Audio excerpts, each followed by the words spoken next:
자, 2023 유아임용에서 이제 선생님들이 많이 당황하셨던 그런 문제들이 있는데, 저는 너무 이제 마음이 아프기도 하고 좀 한편으로는 좀 황당하기도 했어요.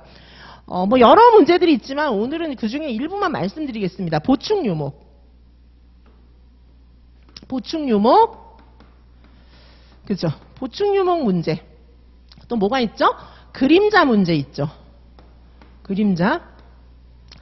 그다음에 이제 또 어떤 게 있습니까? 저희 상호주관성.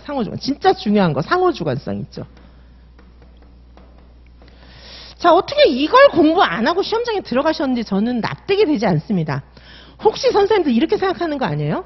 보충유목, 그림자, 상호주관성 이거는 언저리에 있는 게 어쩌다가 나온 진짜 황당한 문제야. 이건 틀려도 돼. 이렇게 생각하시는 거 아닙니까? 절대 아닙니다. 아니 어떻게 이거를 모르고 시험장에 들어갑니까?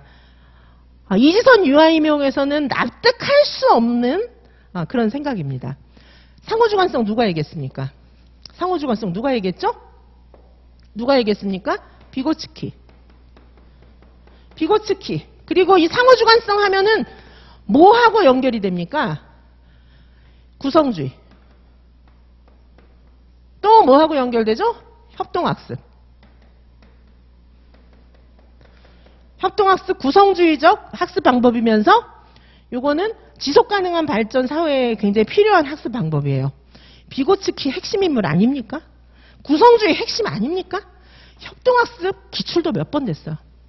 근데 협동학습 기출도 나왔는데 왜 상호주관성을 모릅니까?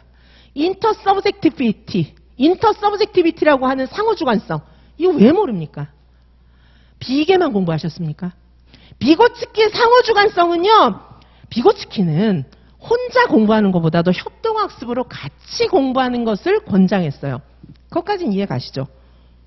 그것까지만 공부하셨어요? 말도 안 되는 겁니다. 자, 선생님들 그거를 모르고 시험장에 갔다는 것은 저는 납득이 안 되는데 그건 선생님들 잘못이 아니라고 봅니다.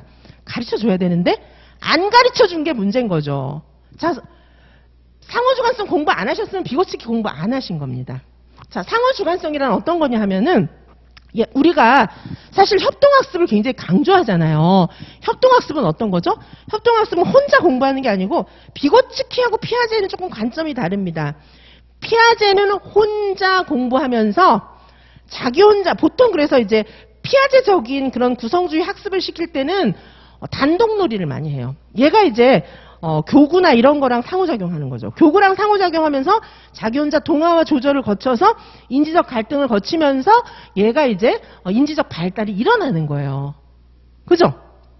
그런데 비고츠키는 그렇게 이야기한 게 아니에요. 친구들이랑 같이 상호작용하면서 여기는 협동학습이에요.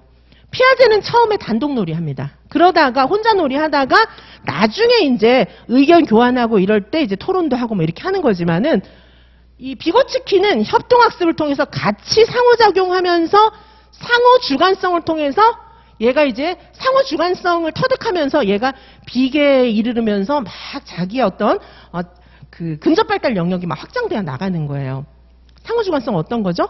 나는 내가 이만큼 알아요. 내 생각은 이래요. 친구 생각은 나와 달라. 저렇게 생각하고 있어요. 나는 A라고 생각하고 있고 친구는 B라고 생각하고 있어요. 처음에는 A밖에 몰라요, 내가. 그런데 친구가 생각하는 거를 같이 협동학습하면서 알게 돼요.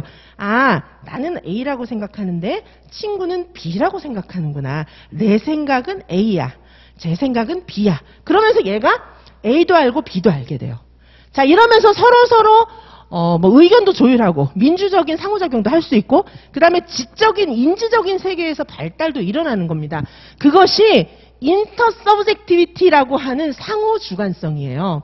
이 상호주관성은 굉장히 중요한 비계이고요. 그 비고츠키 같은 경우에는 굉장히 유능한 또래나 유능한 스승이나 이런 것들을 강조하잖아요. 유능한 스승이나 유능한 또래가 굉장히 중요한 것은 상호주관성에 이를 수 있는 도구가 되기 때문이에요. 이해 가십니까? 자, 그래서 선생님들 이 비고츠키의 상호주관성은 비계, 근접발달 영역 이런 거하고도 굉장히 밀접한 관련성이 있어요. 그래서 이 상호주관성은 저 언저리에 있는 이론이 아니라 핵심 이론입니다. 비고치키가 핵심 인물 아닙니까? 자, 여기서 비고치키, 구성주의, 협동학습 이거 전부 기출이잖아요. 상호 주관성만 쏙 빼고 지나가셨습니까? 이거는 구성주의나 비고치키를 공부 안 한 겁니다. 자, 선생님들, 저는 문제 엄청 풀려드렸죠, 이거. 문제 많이 풀려드렸고, 보충유목. 보충유목도 저기 언저리에 있는 겁니까? 그럼, 보충유목을 모르면, 그 교사는 분류 체계를 모르기 때문에, 분류할 줄 모르는 거예요. 분류란 무엇이죠? 어떤 기준이 있어야 돼요. 어떤 기준에 따라서 분류하는 거죠. 나누는 거예요. 어떤 기준에 따라서 나누는 건데 기준의 종류를 모르면은 분류를 어떻게 합니까? 그러면 선생님은 아이들이 뭔가를 분류해 놨을 때 얘가 도대체 어떤 기준으로 뭘 분류한 건지를 전혀 모르시는 겁니까? 뭐 빨강, 노랑 분류한 것만 아십니까? 그럼 분류할 줄 모르는 거예요. 어떤 논리적인 구조, 어떤 위계에 의해서 분류했는지를 알아야 되는데 보충유목인지 뭐 아무것도 모르면은 그렇죠? 이게 어떤 분류 체계에 의한 건지 모른다면 그건 선생님 자체가 분류를 모르는 거예요. 자, 이지선 유아명에서는 역시 보충유목 엄청 많이 풀었습니다. 자, 이거 분류, 수학적인 개념, 수학 몇 개 되지도 않아요, 유아 수학은. 그쵸? 뭐 중고등학교 수학이 아니기 때문에 유아 수학은 몇 개 되지도 않는데 분류 공부 안 하고 시험장에 어떻게 들어갑니까? 저는 그렇게 하고는 시험장에 못 들여보냅니다, 선생님들. 자, 그리고 그림자? 그림자가 굉장히 신이론입니까? 아닙니다. 그림자요, 피아제가 막 학문적으로 막 활동할 때가 도대체 언제입니까? 피아제가 유아의 그림자 발달 단계 이론까지 만들어서 다 퍼져 있어요. 그리고 유치원 한번 가보세요.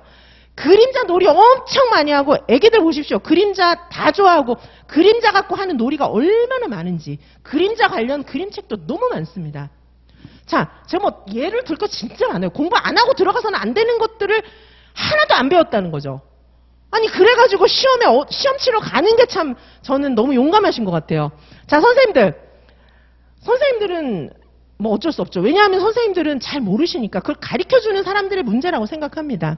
자, 선생님들 이 그림자 같은 경우에도 말씀드렸잖아요. 피아제가 그림자 발달 단계까지 이야기했을 정도로 그림자 관련 수업 중요해요. 자, 제가 뭐 얘기 드릴 거 더 많지만 그냥 간단하게 오늘은 보충유목, 그림자, 상호주관성 요거 3개 말씀드리는데요. 이지선 유아해명에서는 관련 문제 엄청 풀었습니다. 자, 선생님들 지금 선생님들을 자꾸 이렇게 잘못 생각하시는 것 같은데요. 아니면 선생님들을 누군가가 현혹시키는 그런 걸 수도 있는데 보충유목, 그림자, 상호주관성 이런 것들이 저 언저리에 있는 이론이다. No, 아닙니다. 그렇게 생각하신다면 내년 시험장에 응용 문제 나오면 또 틀립니다. 자, 올해 비고치키 나와서 틀렸죠. 내년에 피아제 나오면 또 틀리실 겁니다. 자, 계속 틀리고 후회하고 떨어지고 그거를 반복하시지 말기를 간곡하게 부탁드립니다. 자, 핵심 이론들이에요. 이걸 모른다면 유아교육 이론 모르시는 겁니다.